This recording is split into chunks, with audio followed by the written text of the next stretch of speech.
Welcome to my channel. Today I will be sharing with you 3 disturbing true hidden camera horror stories. Viewer discretion is advised for this one. You are about to enter a world where the most terrifying things are the ones you can't see. In a hidden camera, a pet sitter finds a creepy camera in her room. A 22-year-old woman saw an ad on Craigslist for a house sitter. The pay was good, and all she had to do was look after a golden retriever named Max for a week, while the owner, a man named Craig, was away on business. All seemed well until the 3rd night when she noticed a new digital alarm clock on a dresser in her room. It was a weird-looking device with a bunch of buttons, and she didn't remember putting it there. Then she noticed a tiny pinhole in the front that was pointed directly at the bed. Suddenly she remembered Craig mentioning something about a security system. Was he still in the house? But he wasn't supposed to be back until Sunday. She tried to call him, but his phone went straight to voicemail. She could hear noises outside her door, footsteps and muffled voices. Was he really there? Afraid to open the door, she looked out the window and saw a dark SUV parked in the driveway. Moments later, she heard a loud banging on the door. "Open up," Craig demanded. "I know you're in there." She knew she couldn't stay there. She found a window, unlocked it and crawled through.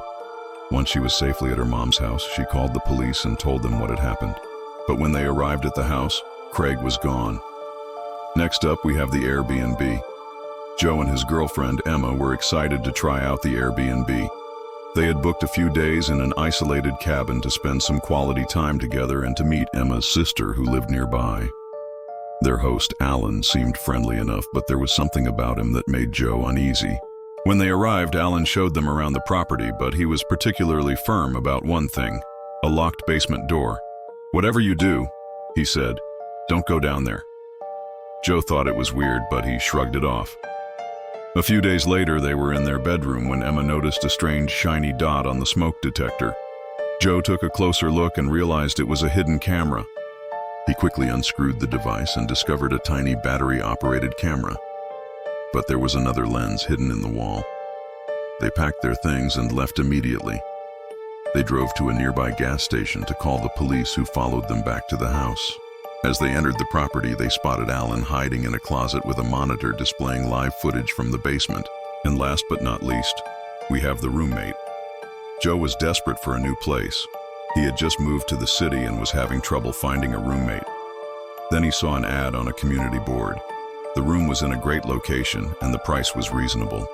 And the only condition was that he had to be quiet because the landlord, a Mr. Eric, worked from home. Joe agreed to the terms and moved right in. For the first few weeks, everything was fine. Eric was quiet and kept to himself. But then strange things started happening.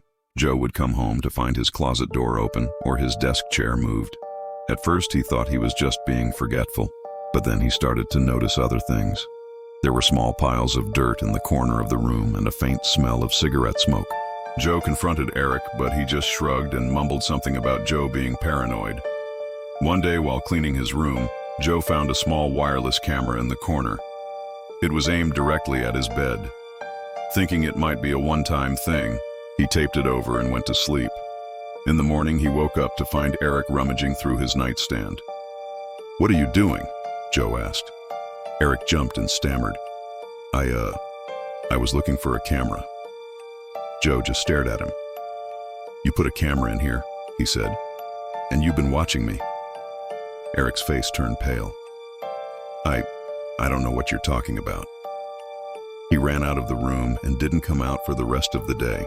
Later that night, Joe got a message from a friend. He had found the camera in the garbage can outside. Joe knew he couldn't wait for the police to get involved. He threw the camera in the garbage. That was the end of the video. And I want to know what you think in the comments down below.